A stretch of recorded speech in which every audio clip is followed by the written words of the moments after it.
নমস্কাৰ JRG ব্লগলৈ পুনৰবাৰ সকলোকে স্বাগতম জনাইছোঁ। অসমত নিবনুৱাসকলৰ মুখত হাঁহি বিলাই ইতিমধ্যেই বহুতো চৰকাৰী চাকৰিৰ বাবে চৰকাৰে নিযুক্তি প্ৰক্ৰিয়া আৰম্ভ কৰিছে আৰু বিভিন্ন ধৰণৰ কম্পিটিটিভ এক্সামবিলাকৰ পৰীক্ষাৰ ৰিজাল্ট ঘোষণা কৰা হৈছে। আপোনালোক সকলোৱে গম পাইছে। যোৱাকালি APSC ৰিজাল্ট ঘোষণা কৰা হ'ল।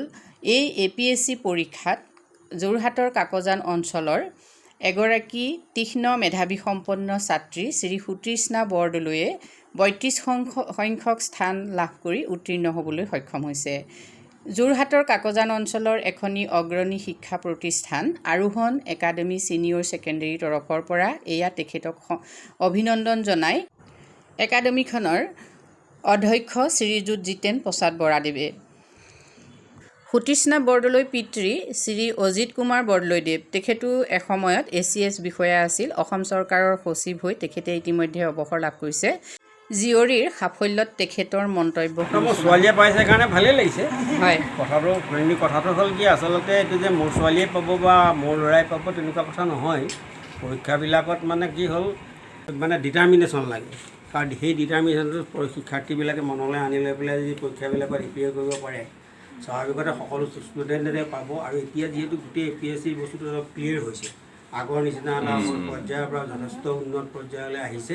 গতিকে এই পৰ্যায়ত যিখিনি অলপ মেৰিট থকা ষ্টুডেণ্ট আৰু যি ধৰক খুব সুন্দৰকৈ বস্তুখিনি নিজৰ আয়ত্তলৈ আনিবলৈ যত্ন কৰে বা কৰিছে, তেওঁলোকে এইবিলাকত কৃতকাৰ্য হয়।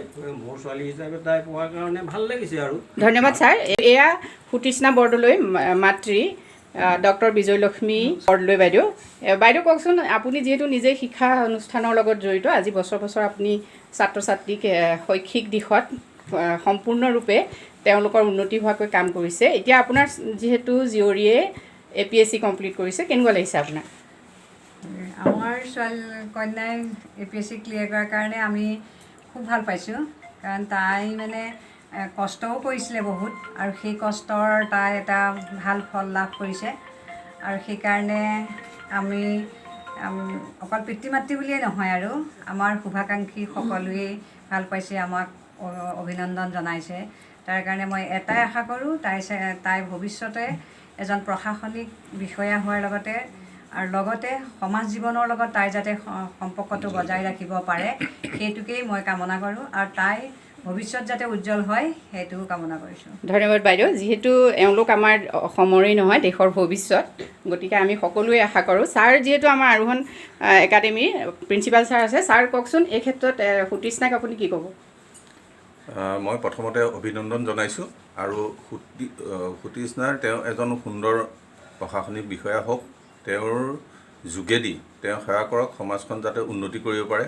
এটা যিটো আমাৰ এটা বেয়া যিটো কালিমা আছে, সেইখিনি যাতে তেওঁ আঁতৰাই পেলাই এজন সুদক্ষ প্ৰশাসনিক বিষয়া হ'ব পাৰে। আৰু তেওঁ আমাৰ উঠি অহা চামক জানে অনুপ্ৰাণিত কৰি মাজে সময়ে আমাৰ ছাত্ৰ ছাত্ৰীসকলৰ প্ৰতিও যে তেওঁ একোষাৰকৈ মন্তব্য বা এটা বিশেষ কাৰ্যসূচী তেওঁ ল'ব পাৰে। গতিকে ইয়াৰ মাজেদি মই আমাৰ তেখেতৰ পিতৃ, যিহেতু আমাৰ শৈক্ষিক সমিতিৰ সভাপতি অজিত কুমাৰ বৰদলৈ ছাৰ, আৰু লগতে তেওঁৰ মাতৃ মই বৌ তথা আমাৰ কাকজান মহাবিদ্যালয়ৰ যি উপাধ্যক্ষা, তেখেতকো আমি অভিনন্দন জ্ঞাপন কৰিছোঁ। ধন্যবাদ ছাৰ। আৰু আমাৰ মাজত উপস্থিত আছে কাকজান মহাবিদ্যালয়ৰ অৰ্থনীতি বিভাগৰ প্ৰবক্তা জিনুমণি শইকীয়া বাইদেউ। বাইদেউ আহকচোন। APSCৰ ক্ষেত্ৰত যিহেতু আমি সকলোৱে জানো, এটা সময়ত যথেষ্ট দুৰ্নীতি ইয়াত ঘটিছিলে, আৰু সেই ক্ষেত্ৰত বহুতো ছাত্ৰ ছাত্ৰী আছিলে যিসকলে APSC কমপ্লিট কৰাৰ কথা কল্পনাই কৰা নাছিলে। কিন্তু এতিয়া আমি দেখিছোঁ বহুত সাধাৰণ ছাত্ৰ ছাত্ৰীয়ে APSC কমপ্লিট কৰি পেলাই নিজৰ সপোন পূৰণ কৰিব পাৰিছে। এই ক্ষেত্ৰত আপুনি কি ক'ব খোজে? ধন্যবাদ জ্যোতিৰেখা, এইকণ সুবিধা তুমি ক'বলৈ দিয়াৰ কাৰণে তোমাক প্ৰথমতে ধন্যবাদ জনাইছোঁ। আৰু আমাৰ সুতৃষ্ণা যিজনী ছোৱালী আমি সৰুৰ পৰা দেখিছোঁ, তাই খুব মানে ধৰক আত্মবিশ্বাসী, নিজক সৰুৰে পৰা হয়তো দেউতাকে বা ছাৰে সেইখিনি পথ দেখুৱাই গৈছে, আৰু তাইও সেইমতে তাকে শিৰোগত কৰি যে দেউতাৰ পিছতে ময়ো যে এজন দক্ষ প্ৰশাসনিক বিষয়া হ'ব পাৰোঁ নিৰ্ধাৰণ কৰি লৈ আগবাঢ়ি গ'ল। আৰু তেওঁৰ এই সফলতাত আমি আমি কাকজানবাসী লগতে আমিতো গৌৰৱান্বিত লগতে বাইদেউ আমাৰ মহাবিদ্যালয়ৰ শিক্ষাতত্ত্ব বিভাগৰ মুৰব্বী অধ্যাপিকা তথা অধ্যক্ষা মহোদয়া সেইফালৰ পৰা আমাৰ কাকজান মহাবিদ্যালয়ৰো আমি অধিক গৌৰৱান্বিত আৰু তাইৰ ভৱিষ্যত আমি উজ্জ্বল কামনা কৰিছোঁ আৰু আমি কেতিয়াবা আমাৰ ছাত্ৰ ছাত্ৰীসকলক তেওঁৰ এই সফলতাৰ কথাখিনি মুকলিকৈ ক'বৰ বাবে আমি তেওঁক আমন্ত্ৰণ জনাম আমাৰ সফলতাৰে আগবাঢ়ি যাম। ধন্যবাদ বাইদেউ। সম্পূৰ্ণ 3টা বছৰ ছ'চিয়েল মিডিয়াৰ পৰা আঁতৰত থাকি একাগ্ৰ সাধনা আৰু কঠোৰ পৰিশ্ৰমেৰে কৃতকাৰ্য হ'বলৈ সক্ষম হোৱা সুতৃষ্ণা বৰদলৈ কৃতকাৰ্যতাত উৎফুল্লিত হৈ এনেকৈয়ে তেওঁলোকৰ ঘৰত শুভাকাংক্ষীসকল আহি উপস্থিত হৈছে। এয়া আপোনালোকৰ আগত চিনাকি কৰি দিছোঁ। এইবাৰ অসম লোকসেৱা আয়োগত 32 সংখ্যক স্থান প্ৰাপ্ত হৈ আমাৰ কাকজান অঞ্চলৰ গৌৰৱ বৃদ্ধি কৰা সুতৃষ্ণা বৰদলৈ। নমস্কাৰ। এতিয়া সুতৃষ্ণা, কোৱাচোন তোমাৰ কেনে লাগিছে? ভাল লাগিছে। 3 বছৰীয়া এটা মানে পৰীক্ষা মানে প্ৰিপাৰেশ্যন ফেজৰ পিছত আজি কালি সেই ৰিজাল্টটো পাইছোঁ, যথেষ্ট ভাল লাগিছে।